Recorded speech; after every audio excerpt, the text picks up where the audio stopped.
Your film is now ready to be shown.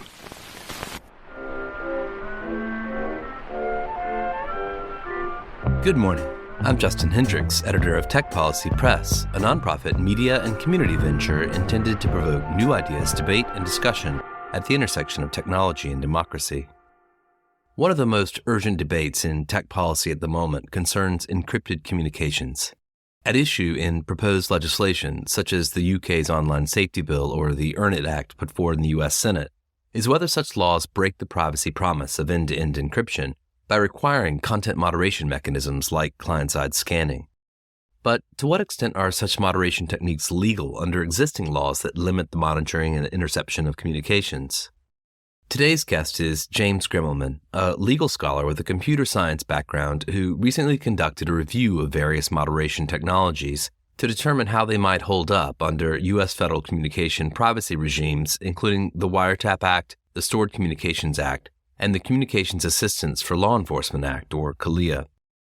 Our conversation touches on how technologies like server-side and client-side scanning work, and the extent to which the law may fail to accommodate or even contemplate such technologies. And we discuss where the encryption debate is headed as these technologies advance. James Grimmelman. I'm a professor of law at Cornell Tech and Cornell Law School. James, I'm happy to have you back on the podcast, this time to talk about a paper that I believe is still in the works, Content Moderation on End-to-End Encrypted Systems, a Legal Analysis, with your co-author, Charles Duin. Would love to just get you to, in your own words, say why it is you chose at this moment to set out to write this piece of work. So this comes out of work that some of my colleagues at Cornell Tech have been doing. Tom Ristenpart, who's a computer scientist, and his group have been working on, let's call it online safety with the technologies people use now. So one branch of their work, which has been very influential, deals with securing people's devices in cases that involve intimate partner abuse. Those are cases where the threats are literally coming from inside the house, and the abusers may have access to people's devices in ways that traditional security models didn't include. Another major strand that Tom and his team have been working on has to do with abuse prevention in end-to-end encrypted systems. So encrypted messaging is where the message is scrambled in a way so that nobody besides the sender and recipient can read it. Well, if you're sending that message through a server, through email, or through a messaging system like Facebook Messenger, or WhatsApp, or Signal, then the question arises, is the message encrypted on its way from you to the Facebook servers, and then from Facebook servers to its recipient? Or is it encrypted in a way that not even Facebook can read it? If it's encrypted in a way that only you and the person you're sending it to can read it, and Facebook sees it as just an equally random string of gibberish, that's called end-to-end encryption. And this has been promoted as an important privacy-preserving technology, especially against government agencies and law enforcement that might try to surveil communications or have the big platforms do it for them. A challenge, however, with end-to-end encrypted messaging is that it can be a vector for abuse. If the platform can't scan its contents, it can't look for spam or scams or harassment. Somebody who sends you harassing messages through Facebook Messenger, you'll receive it, but Facebook's detectors won't know it. And if you try to report it to Facebook, then Facebook doesn't have direct evidence of its own that this was actually received through its platform. It's open to potential false reports of abusive messaging. And so in that context, Tom and other computer scientists have been trying to find techniques to mitigate abuse. How can you report abusive messages to a platform? Or if you're a member of a group that uses encrypted communications for all members of the group, and some platforms do now have end-to-end encrypted group chats, how can you and the other participants say, so-and-so is being a jerk in our community? We don't want further messages from them. And so there's this broad heading of computer science work on abuse mitigation in end-to-end encrypted communications. Long background on a bunch of computer science stuff. I am here as the law talking guy. So my postdoc, Charles, and I, both of whom he, like me, has a background in computer science as well as law, have been working with the computer scientists on the legal angles to this. And in particular, Charles and I have been asking, do these abuse prevention mechanisms comply with communications privacy law? There are laws that prohibit wiretapping or unauthorized disclosure of stored electronic communications. Do these techniques for preventing abusive communications comply with the various legal rules that aim to preserve privacy?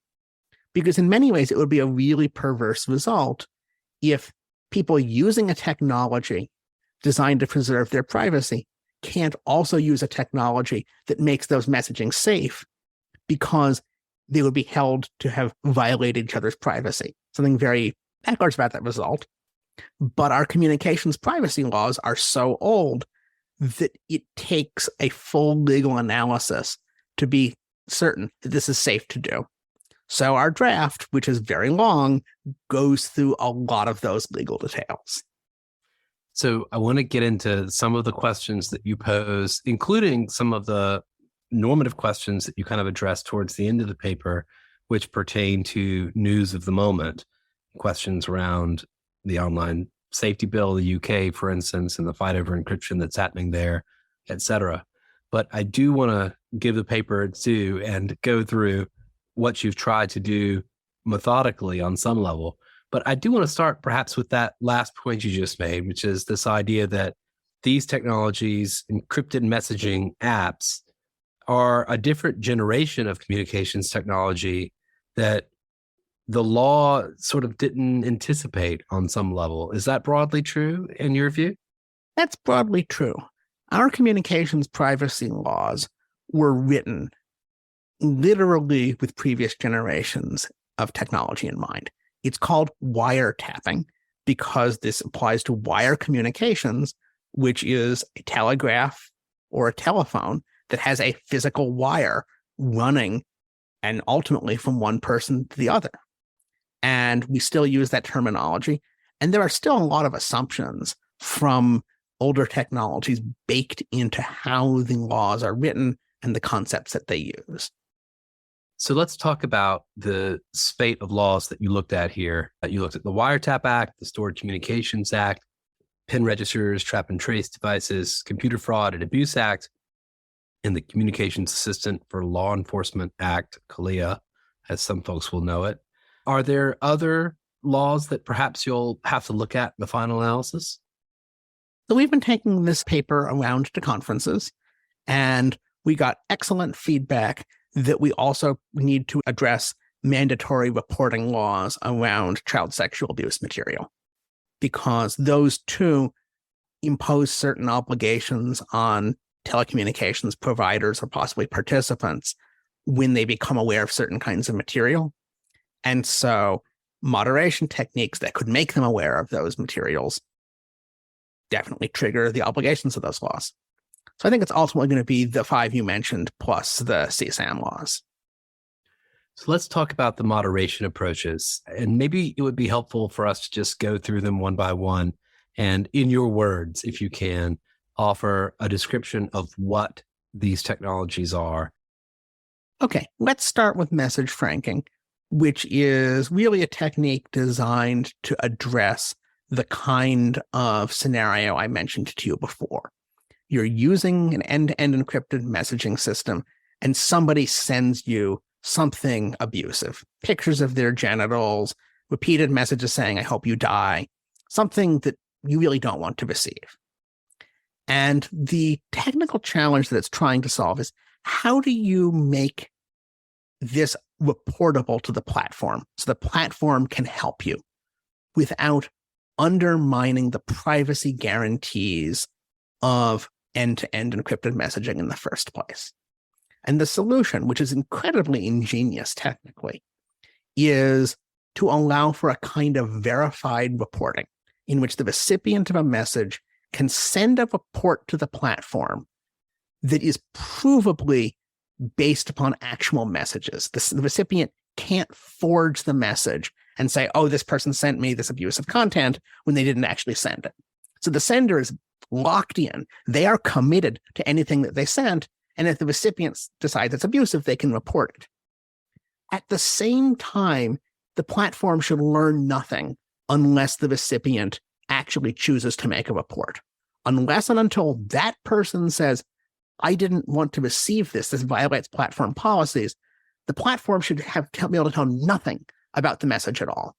And it turns out that by basically putting a couple of well-designed electronic signatures on each message, you can design a system that does this. It's called message franking.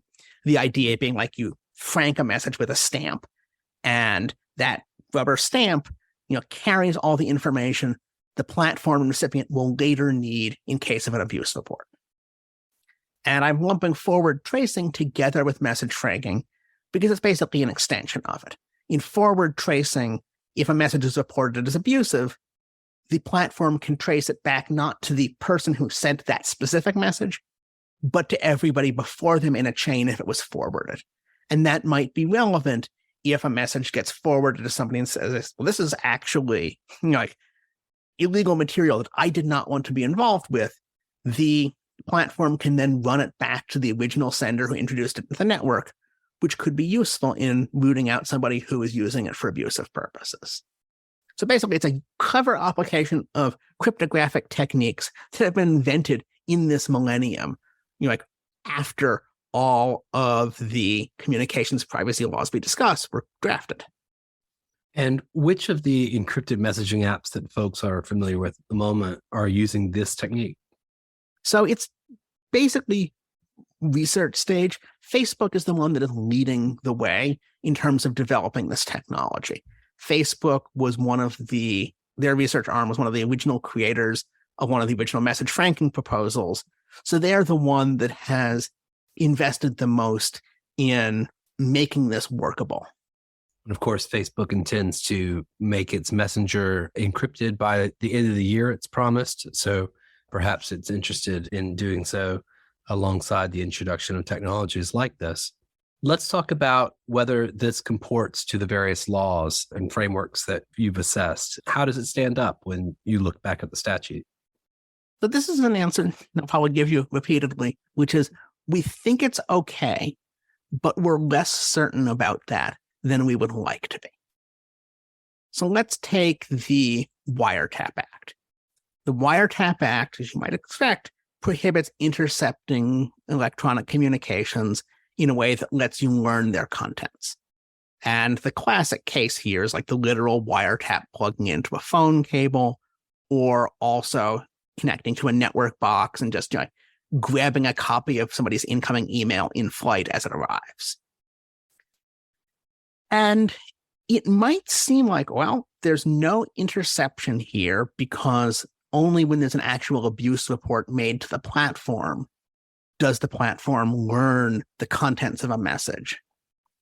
But it's not quite that clean because the definition of contents in the Wiretap Act is quite broad. The statute defines it as any information concerning the substance, purport, or meaning of a communication. And there's a non-frivolous argument that this little franking tag, the little stamp that the platform gets applied to each message, actually does contain some information about the substance of the message. It does allow the platform to verify the message's authenticity. And there are courts that have expressed at least doubt about whether this kind of metadata that verifies a message's contents is in fact itself also contents. And if you go down that road, you wind up then asking a whole bunch of other statutory questions under the Wiretap Act. Does the participation of the platform in applying the franking tag to a message as it gets sent through from sender to recipient, Is that an interception under the statute? Again, textually a hard question. And then perhaps most interestingly, and this was what really opens up a thorny set of issues, should we think about the participants in this communication as having consented to this process? Should the sender of the message be able to say, wait a minute, I didn't consent to all of this cryptographic mumbo jumbo that you did when I sent a message. I did not consent to the steps necessary to verify me as the sender. I thought I was using a completely encrypted end-to-end messaging system. I did not agree to any of this. And from one perspective, this is a bad argument for a person sending abusive messages to make. But from another, they do have a point that this does not completely comport with the way that end-to-end encrypted messaging is used in the broad public discourse. If you think of it as meaning no one besides you and the recipient can ever learn anything about your message, then this is a small inroads on the privacy guarantees of E2E. So we're going to come back to that last comment, I think, more than once as we go through this, and perhaps we'll address it in the sort of summary conversation as well, because I think you might be able to say that about each of these things. But next, you go to server-side automated content scanning. A lot of folks like to toss out this phrase, homomorphic encryption. I like the somewhat artful description you have of this technique where the server learns nothing. I'll read it. Imagine a blindfolded chef wearing thick mittens who follows instructions to take things out of a box, chop them up, put them in the oven for an hour at 350 degrees, and then put it back in the box. This chef can roast vegetables for you, but doesn't learn whether you were roasting potatoes or parsnips. It's a pretty good description, I suppose, of how this is supposed to work technically. Let's talk first, perhaps, about whether this technology works at all. So homomorphic encryption is another one of these really interesting modern developments in cryptography. The idea is that you can perform a computation on some data without learning anything about the data. And this seems like a kind of pointless thing to do if it's just you working with your own data. But if you have some untrusted party who has a lot of processing capacity and you want them to do some work for you, it's actually quite valuable. Like if the chef can run an efficient enough kitchen, we might all hand off our vegetables to them to do this for us.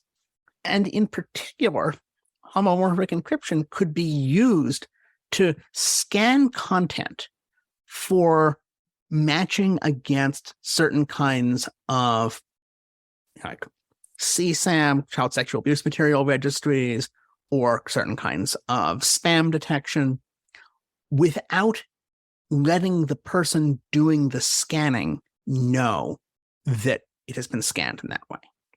And you might think, well, what's the point then? Well, you can modify the message being transmitted to flag it for the recipient. So that before you open that picture of somebody's genitals, you might get a warning saying, the attached image appears to be of somebody's genitals. Do you wish to proceed? And that would actually be a meaningful anti-abuse vector, that the server does this matching against a complicated, model for you. You don't have to have the whole huge database of these pictures on your device. And you might not be in a position to do it, yourself easily. The platform can do this to help warn people about the messages that they're receiving. Is this a legal technology, at least according to the laws that you reviewed? Again, we think it's legal, but we're not as certain as we would like to be. Take the wiretap analysis. The platform can do things that manipulate the message. Once again, we're in that world of asking, is it receiving contents? Here, the argument against liability depends, I think, on some of the exceptions to Wiretap Act liability the Act includes in it. So, for example, the Wiretap Act has this exception for the ordinary course of business, in which platforms can inspect messages as part of their ordinary operations. And platforms routinely do spam detection and antivirus scanning on our message attachments already. So this seems to fit within the class of things that they already do. The analysis under the other statutes is also pretty good. One of the nice things about this kind of encryption is that platforms don't retain any information once they do the processing. They send it out, it leaves their system. That means that they are not retaining the kinds of stored communications that could trigger the Stored Communications Act. So we like it. We would like this to be legal. We think it is, but we don't have 100% certainty.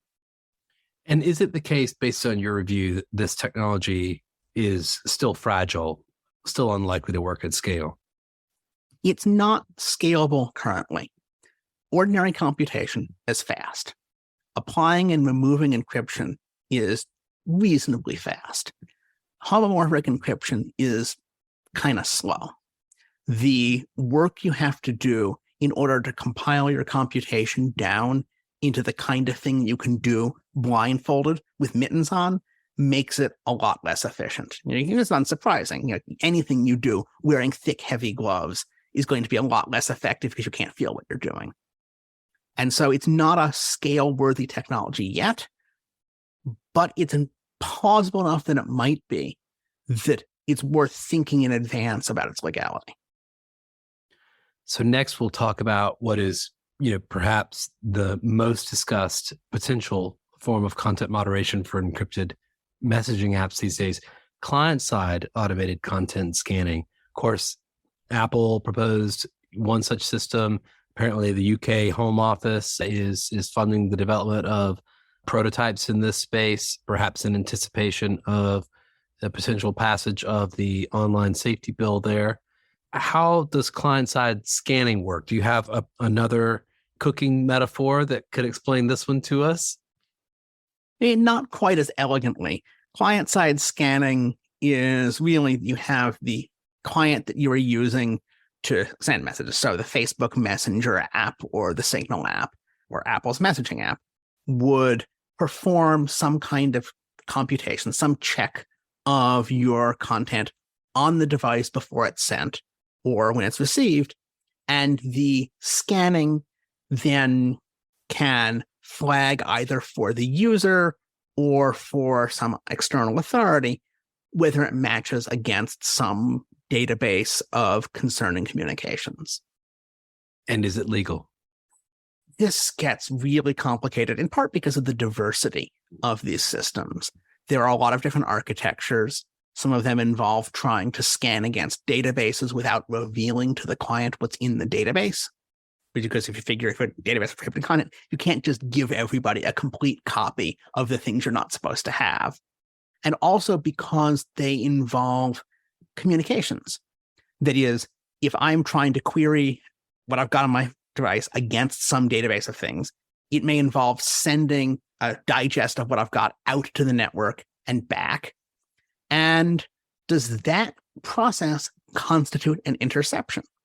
This brings us back to the same kinds of questions we asked when we were doing message franking. Have I, as the user of this app, consented to have my data scanned in this way and possibly to have some flag about its status being sent to the third party who's providing me with this app? Again, this is a hard question. I don't think you can answer it fully on the technical side. You can't just say, well, because this app works this way and you ran the app, you consented to it. That same argument would say you consented to spyware on your phone. But you also can't just say, well, I didn't want this, so there's no consent. At some point, people have to know how the software they've been chosen to run, it's been explained to them, works.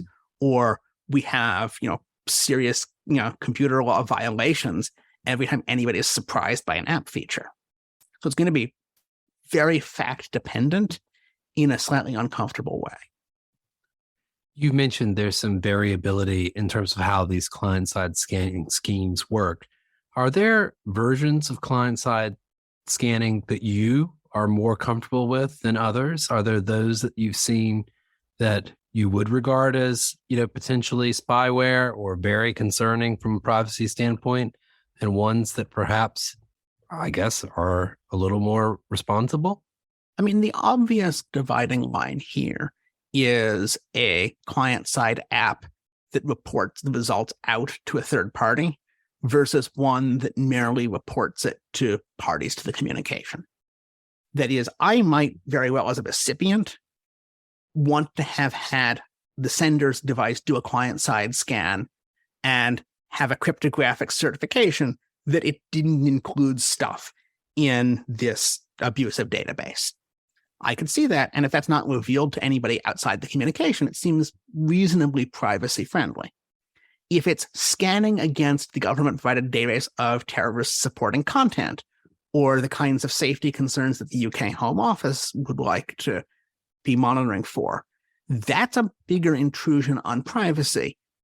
Now, it may be that the particular things on this list are particularly concerning, but you get into the fact that this is scanning your messaging for reporting out to the government, and you get into serious questions about the transparency of the process by which things are added to that database. And so you really can't assess the privacy implications without having a larger conversation about the institutional setting. Meredith Whittaker, who's president of Signal, was just on this podcast a few weeks ago. She recently said, quote, "Client-side scanning is a Faustian bargain that nullifies the entire premise of end-to-end encryption by mandating deeply insecure technology that would enable the government to literally check with every utterance before it is expressed." I find myself kind of fundamentally as concerned as Meredith about the idea of client-side scanning, the idea of the introduction of, some mechanism onto the device that essentially obviates the purpose of having encrypted communication. How do you feel about that, having done this review? It's complicated because the development of these computer science client-side scanning techniques complicates what has previously been an easier binary. If your choice is we have communications privacy and the government cannot read our communications technically, or we don't and they can read everything we're sending, that's a very easy normative choice to make. That privacy against overweening surveillance and against the enormous power of the government, that's clearly worth preserving. What client-side scanning does is it blurs that line a bit. It says the government isn't learning everything you say. It's only learning about certain specified kinds of communications. And if you're not on that list, you actually not just have nothing to fear, you literally have revealed no information to the government because all the government learns is that this message did not match what was on the blacklist. So it's an intermediate case. Now, you could be seriously opposed to that case on the grounds that this is still a terrible situation involving unaccountable power. You might say, if we don't know with verifiable audits what's on that list, if the government can arbitrarily add things to that list and flag it, then in fact, we're in a situation that's almost as bad as the first one because they can use it to root out subversion or criticism of the government, and they can use it in really abusive ways that we could not detect or prevent. But then you have computer scientists saying, well, if that's the concern, we need to have technical verification. We need to have the government or third parties commit to what's in the database that they're scanning for, and we can use cryptography to do that. And at that point, you have this ongoing back and forth concern about let's negotiate over the exact details. I think, not unreasonably, a lot of privacy advocates say we cannot go down that road. If we argue about the details, then we've conceded some essential point that this kind of surveillance is ever okay, and therefore we have to cut it off at the pass. We must not allow that. You write in the paper, a larger lesson that arises from our legal analysis is that these technologies challenge the notion of what end-to-end encryption is in the first place. I suppose that in many ways does sound quite a lot like Meredith Whittaker. Yeah. And I think there is a view that you see sometimes in the encryption debates that any compromise on end-to-end encryption is impossible and that it's just math. That asking for government backdoors or key escrow or any of the other many schemes that have been proposed is fundamentally incompatible with end-to-end encryption. And the government is asking for something that technologically cannot be done. And I agree with that to the extent that a lot of times when government asks, we're saying we're not asking for a backdoor, we're just asking for authorized access. That is a meaningless distinction. And they're asking for something that in practice gives them the ability to read messages when they want to. But I don't think the argument for it's just math and this is impossible holds up when there are computer scientists producing work that produce intermediate positions between unbroken complete encryption and no encryption at all. Computer scientists are exploring that space in interesting and complex ways. And you can say this particular compromise is a bad one, or you can say we should not do this work at all because it leads us down a dangerous road. But I don't think you can say it doesn't work. The computer scientists are proving that, in fact, it does. So where do you think this is headed? You're suggesting, I suppose, that the technology is going to evolve. We may see some other breakthrough down the line, or we may begin to evaluate, say, client-side scanning schemes against one another and look at the potential of one system versus another, both in terms of its ability to be executed, but also in terms of, whether it preserves privacy in some maximal way. What do you see happening with this kind of dance between the law and the technology over the next 5-10 years? I think these techniques are going to continue to develop because the constituency for them is not just government snoops looking to surveil communications. The constituency is also internet users and communities who want online safety from other abusive users. And so people are looking for techniques that are more privacy preserving than having centralized administrators or communications that are all in the clear. So how can we add, this is the original motivation, abuse prevention features to systems that have most of the privacy guarantees we associate with end-to-end encrypted messaging? And then when you have those technological developments, I think we can have a very reasonable debate about which of them are normatively reasonable trade-offs to have.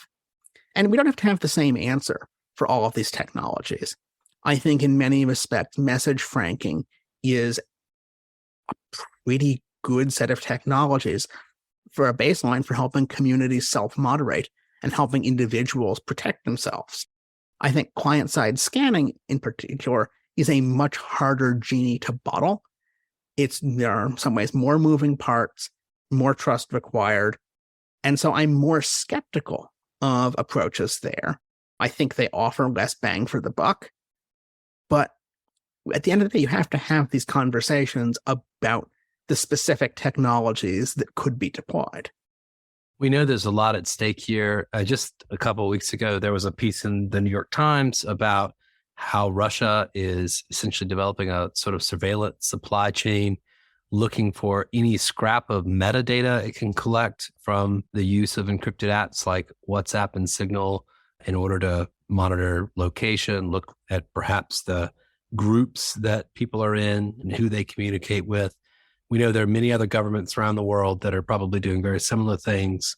At this point, do you see any connection between the legal landscape in the US and the safety of folks abroad who are trying to use these applications? Is there a connection between what is possible in the kind of techno-legal swamp or stew that we're in here in the US and the implications for people abroad? There are all kinds of connections. One of them in particular is that we should be extremely careful in the United States that we don't trigger CALIA, around the design of the systems. Because once CALIA is in play, you have to build the system with pretty pervasive wiretapping capacity built in. And that's essentially what all of the more repressive governments are asking for. That's a fundamental compromise. So it really does, like the United States does not want to end up in that box because it basically gives authoritarian governments everything they're asking for. Beyond that, a lot of the things that I want to see are what will make encrypted messaging thrive. It has to be legal, of course, but it also has to be usable for people. And there's a really fine trade-off here between having appropriate safety features and hiding information from governments and other surveillors who want to do harm. In fact, it's a very similar conversation about how you protect people from targeted surveillance and abuse. And this is a thing that the encrypted messaging technologists at companies from Facebook to Signal think about. They're asking, what are the threat models? Who are the actors who are trying to surveil our users in various ways or subject them to communications that are abusive, or subject them to abusive communications that deny their ability to effectively use these technologies?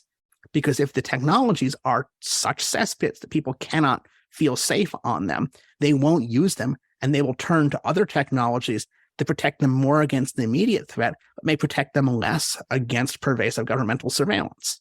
This is one of these papers where we just set out at the beginning to go and do the legal analysis and see where it led. And other than the fun of engaging pretty deeply with a bunch of very technical statutes, which I think is fun for only Charles and me and a very small other group of people, it was illuminating to us the degree to which we have all of these different communications laws that have very similar concepts using different terms, that we have multiple different definitions of contents versus metadata across the statutes.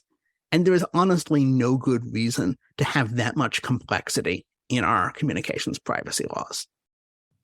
Of the bills that are commonly considered to present a challenge to encryption in the US at the moment, things like the Earn It Act, is there any bearing of your analysis on how those bills are written or how they would potentially be enacted?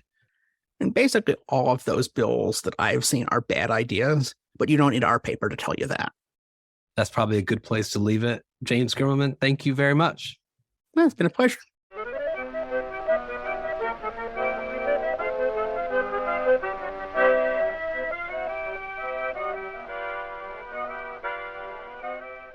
That's it for this episode. I hope you'll send your feedback. You can write to me at justin@techpolicy.press or find us on Twitter @techpolicypress.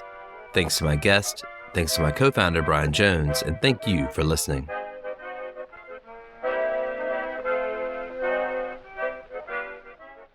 Tech Policy Press.